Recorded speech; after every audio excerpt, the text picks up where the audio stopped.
Hey guys, welcome back to Chris and Retro. Tonight's video is going to be about life and how we view life and what we do with our lives.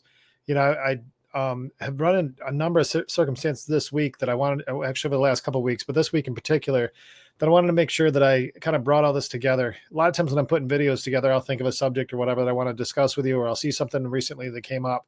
But this has been pieces of things that have kind of built to the point that I wanted to share this video with you. Some observations I made, and by all means, there's going to be a lot that I probably do not give enough of a complete treatment of this subject matter by any means, but I want to just touch base on a few things and hopefully provide some perspective for you that today can get you centered on making sure that you live a good life while you have one.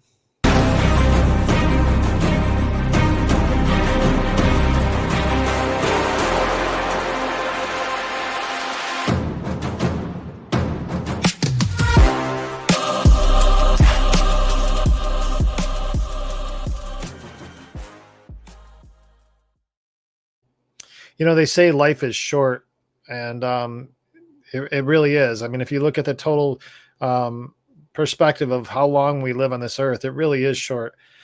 Recently, I've been around some individuals that have struggled with life and death matters. We lose loved ones, and I have a very close friend of mine that recently lost his dog that he's had for through thick and thin, through some tough times, and his dog passed, and he made some decisions not to leave the dog with the vet, so he was with the dog while it died peacefully with him, and he struggled with that for sure. That's one area of life and death that really makes you rethink things. It caused him to reflect back on the loss of his parents and things like that. And this was a companion he'd had through a lot of disappointments and a lot of victories in his life as he has lived his life into his late 50s. I've got another example in my personal life. I look at my mother and my father are getting older, and I start to contemplate, what happens, when they pass, and how, other than just sad, how different life is going to be without having the parents and you being one of the older representatives of your family and your name. So as at my age, you start to contemplate some things like this, but I would encourage all people to really recognize the total value of your life and how are you living it. I had another friend of mine who's in the recovery community, lost his son, who was in his 30s, I believe, to cancer. And that certainly was not something I expected. As parents, we never expect to lose our children before we go. And so that's a challenge as well. In our recovery community, I mean, overdose is just rampant, and it seems to always take, our 20-year-olds and our 30-year-olds. And that because those addictions are generally, a lot of times, are caused by trauma at an early age, and they turn into rapid fire use and multiple dodge bullets and ultimately take our lives. An addiction, it's just a great thief of everything, but including time and life. And so with that, we have these moments in our life around death and loss and things like that force us to think about life. But then the rest of the time, I feel like, at least for my situation, I generally just discount exactly how short life is, and how I might be managing every single day and what I'm choosing to do for my life to live something of meaning and purpose. But at the same time, enjoyment, no matter how troubling your circumstances are, there's places to find joy. And we'll talk a little bit about that. I've touched on this show a little bit about some of the things I do for my paid job, what I do for work. And I manage a sales team that sells into research in the federal government space. And I'm not a scientist and haven't been, but I've been doing this type of work for over 30 years. I had a window of time where I didn't do it because my addiction had stolen everything. And so I'm really at a point in my life where I'm doing a lot of making up for lost time, certainly with money and retirement and things like that. Retirement currently is not a possibility, and it's going to take some extraordinary effort for that to be a possibility. But generally speaking, I find that I don't consider life, for what it actually is for me today. But during this work that I do, I'm around a lot of interesting research. And this week I happened to be working with a partner of ours and did a tour of their facility, and they do a lot of stuff on genetic research and how they do a lot of gene sequencing, they call it. And basically they're reading the gene to see things with your heredity or disease, or how the gene has been impacted by stages in your life and things you've been exposed to. But there's one piece, as we got to the end of the tour and we went through this beautiful facility, and it was massive. It actually used to be a headquarters or the headquarters for AT&T. I'm not sure exactly which it was, but it was a building for AT&T. And they converted one portion of it to a biorepository. And basically what that is they have a lab, many labs that do research on human samples. And what I mean by samples is usually like blood or some other fluid, generally speaking, tissue at times, especially when they're doing things with cancer research. But in this genetic sequencing they're doing, they had one area of that process as we got to the end of the tour, and they were said this is where we edit genes. It's gene editing was the department, and for whatever reason, I've been doing this an awful long time, and I never really paused to think, gene editing? How are you editing the human gene? And so I decided to ask the question. Sometimes I ask questions that I don't want to know the answer to, but this one was a mix of oh wow, that's cool, and oh, I can't believe that we're messing around with that stuff. And basically, as I understand it now, this again, I'm not a scientist, but as it was explained to me and as best I could understand it, gene editing is where they take a look at a gene and disease around it, and they can find ways to introduce things to the gene that help it perform against things like disease, like cancer. Now, for you scientists watching this, or anybody in my industry that hears me butcher the explanation here, I apologize. So if you're fact finding on this and find that I'm off on my details, I apologize. If you're a high school science, if you're in a high school science class and you know more about this than I do, I wouldn't be surprised. But it still was quite baffling to me that I didn't know this. But essentially, they introduce small particles to the gene when, let's say that in your blood there's presence of cancer fragments. They'll introduce a particle to the gene that these cancer fragments will attach to, and then the gene has a natural defense mechanism that will cut those things to pieces and kill them. They'll kill the cancer. And so they found a way through gene editing to introduce things to the gene that help it fight off things that could otherwise kill us. And they know it by looking at the gene and seeing that you have indications that this can be part of your history. That map shows that. I was blown away by that. I was like, you got to be kidding me. We're this close to curing cancer. Now, again, that's in a small set environment. And to put this into any kind of mass benefit for humans, there would have to be a lot of regulatory viewing of it. I mean, you're basically altering the basic makeup, the map of our human bodies, and they're finding ways to alter it to have it fight disease. Now, the other side of that, and this is where I got freaked out by it, is the ethical practices of these researchers. They got to be real careful about what they do with this type of thing. There was one Chinese scientist that I believe is doing life in prison because he had found a way to alter genes, do these gene editing in vitro. So basically, the intent is to help you manipulate and develop the child look and other things related to that fetus into something that you wanted it to be versus just randomly what God has produced in your body. So the idea, the noble brand on it would have been, we're going to prevent, childhood illness and things like that. But in reality, what was happening, it was almost like an in vitro cosmetic surgery. They were creating the look of a baby that you were looking for. And so this person obviously went way across the ethical line.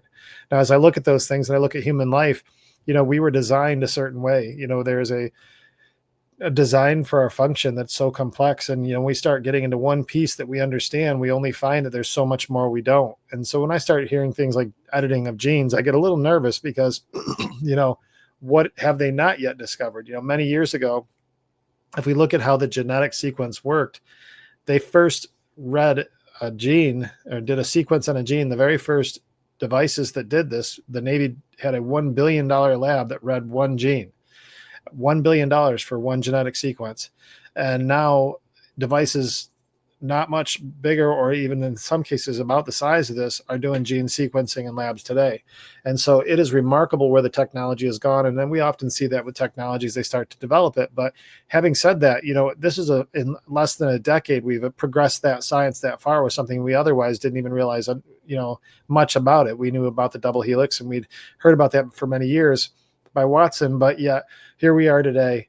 And now we're doing all these remarkable things with genetic research. But it does make me pause and say, okay, there's so much more, like there's got to be something more. So what are we going to find in the next 10 years that would have made us pause on any of this alteration of the gene? Now, this isn't a science lesson by any means, but what it does show is that life really is complex. in our actual makeup, and it also is complex in how things happen to us outside of our life and in our environment and things along those lines. In the end, we can over analyze life and cause ourselves to blow our lives away just by our analysis paralysis of every single thing. Or in many cases, like those of us in addiction, we can blow our whole life by not paying attention to anything other than our substance use. The end of it is that we really do have short lives, and the life we live is something that we should consider very carefully.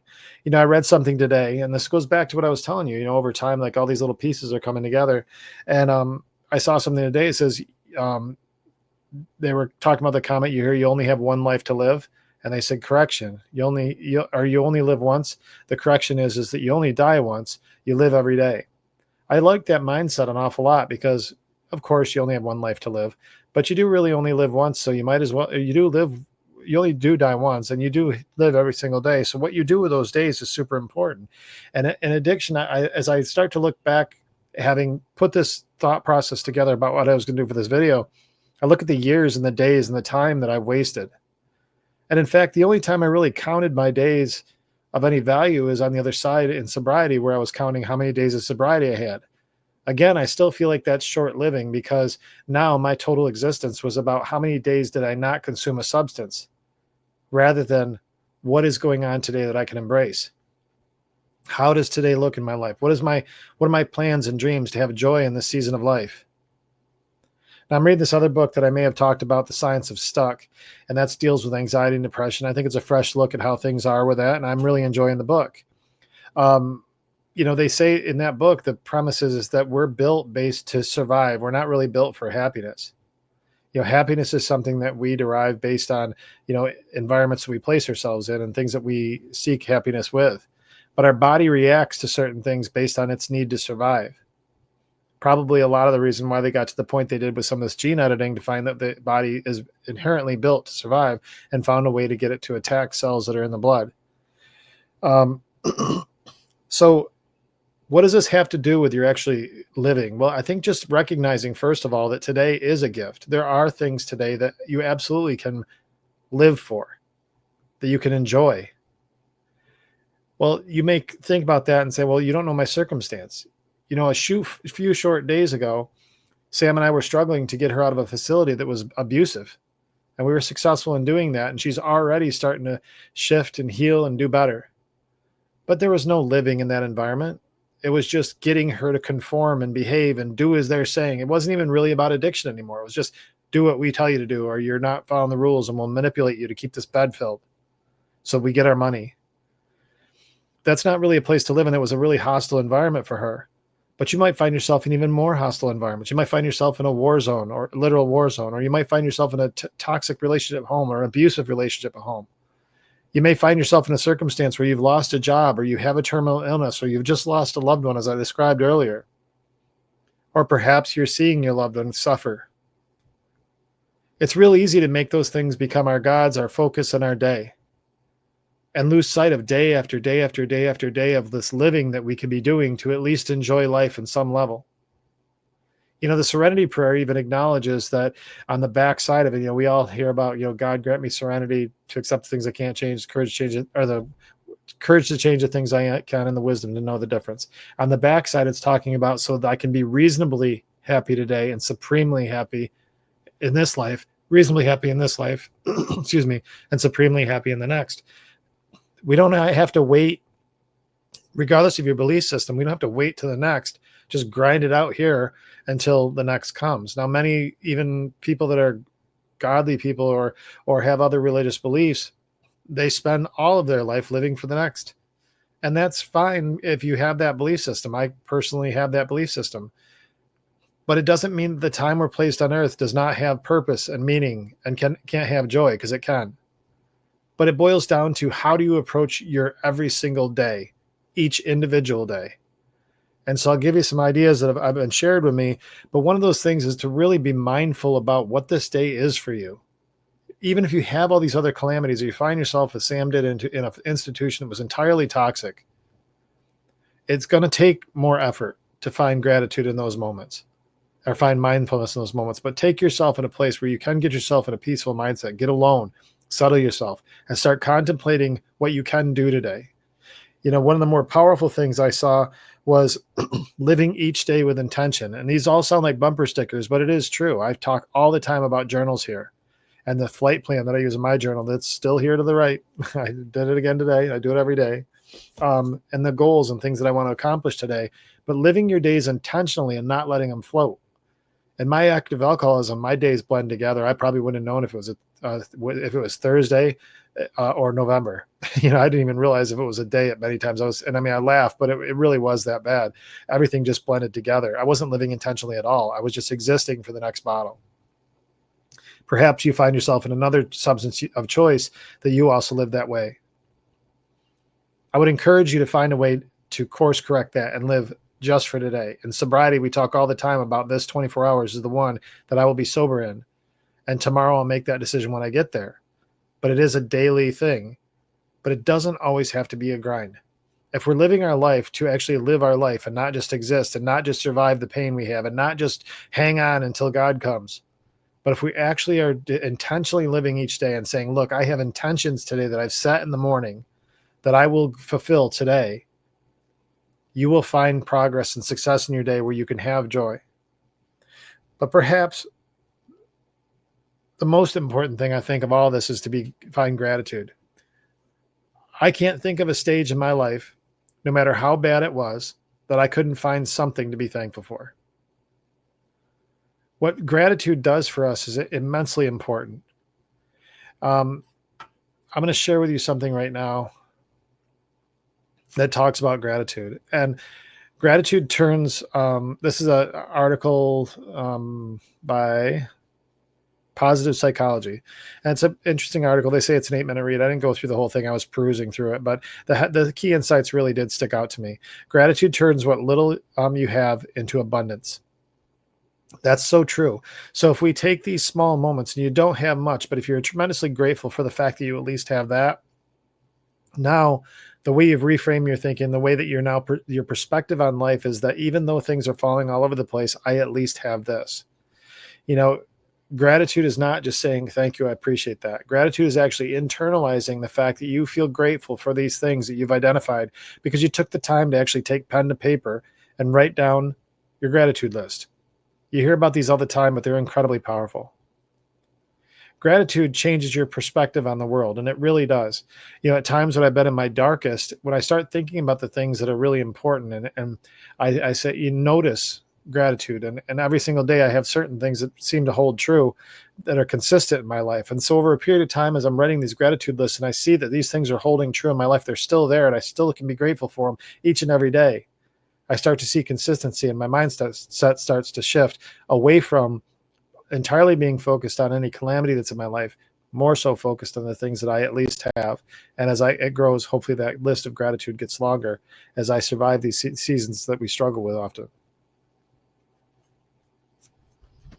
The other thing too is I feel like, and especially in addiction, but also in many lives, we spend so much time borrowing from tomorrow, procrastinating till tomorrow. Financially, we take loans out and break ourselves so that when tomorrow comes, there's nothing there. But today we're just trying to get through. We do it in relationships. We exhaust relationships today so that we can get everything we can out of them and cause damage for them. And then tomorrow wonder why they don't exist. It's kind of like just a bill a credit card that we overspend on, and we max it out and have nothing left because we've been living on credit the entire time. It's never going to get better gradually if you're living that way. It's important that you stop the madness in your life and take a short season of life that you've already been wasting your time and energy and course correct, collect, get your mindset straight, stop the dumpster fires from being lit, get things organized in your mind about all this chaos for you, specifically for you, regardless if it's somebody else in your life that you're feeling this pain, and settle in on gratitude and recognize these things are things I can be thankful for. It'll change your perspective in many ways, maybe not entirely, but at least gives you something that's positive. It's progress as you grow and you advance through whatever it is that you're going through. Life is short. That is true. In the total grand scheme of even just life, forget about any eternal life or afterlife. life is short. If you look at the number of names that we read about in history books that had just a window of time in this world, there might have been some notoriety and legacy left behind, but even in that, 70, 80 years, 100 maybe, 60, 40, and the older ones, 30, older days. Soldiers that go to war and don't come home and they're in their 30s. I mean, their life has varying lengths, but none of it is all that long. A friend of mine one time shared a video that showed a pastor bring out a big braided rope on stage. It was a big, long rope that stretched the entire stage, and there's a little piece of tape in the middle, and said, this little tape represents your 70 years, and the rope represents eternity and all of time. That's how short life is. So I think it's important. We have a reason why we're here. That 70 years wasn't just put here to occupy. It was here for us to actually have a purpose and a reason why we're here, and at least find ways to not just be living in your calamity or focused on it. Focus on the things that you can be grateful for. Be mindful of what you choose to do. Be sure that tomorrow, or maybe the remainder of this day for starters, but definitely tomorrow morning when you get up, tomorrow will be a day of intention, action, things that you want to accomplish and will. Maybe it's balanced with fun and just joy with family, or maybe it's entirely work. But whatever it is that you choose, do it intentionally. Don't let life just keep happening to you or rolling past you. As we get older, it's natural that we start reflecting on our time on earth. We start recognizing new realities about our place and how short it is. Oftentimes we reconcile, okay, well, what does 75 look like? Okay, well, I still got a lot of years left. And then we just squander the rest of those years. I'm trying to get better about making sure that I look at what I have rather than fussing about what I don't. I spent an awful lot of time, even on the show, really reflecting on bad seasons. So if I spend every day for the rest of my life reflecting on the time that was on such an even shorter window of my life, I've now made a short life even more impacted by a season that could have been just a blip. A lot of why I do this show is so that you don't have these problems too. And I also find motivation for me and gratitude in doing these types of things. And actually, this show is something that shows up on my gratitude list every day because I'm tremendously thankful to be able to do this. Guys, I hope that these thoughts are helpful to you and they encourage you, but at the same time, inspire you to find better ways to live life now. No matter what you're going through, it really doesn't matter what it is. There are places to be thankful. And you can also pause for a minute and just allow yourself the opportunity to have intentional days that don't just get completely consumed by whatever circumstances going on around you, so that they steal even more of your time in your life. I'm sure you have something to be grateful for if you'll take the time to write it down. Guys, thanks for tuning in. Please like and subscribe, comment, share the videos if you can. I really appreciate the support. And between now and the next time we talk, I'm going to do everything I can to stay out of trouble. I'm going to make sure I'm living for today with intention. And I hope you do too.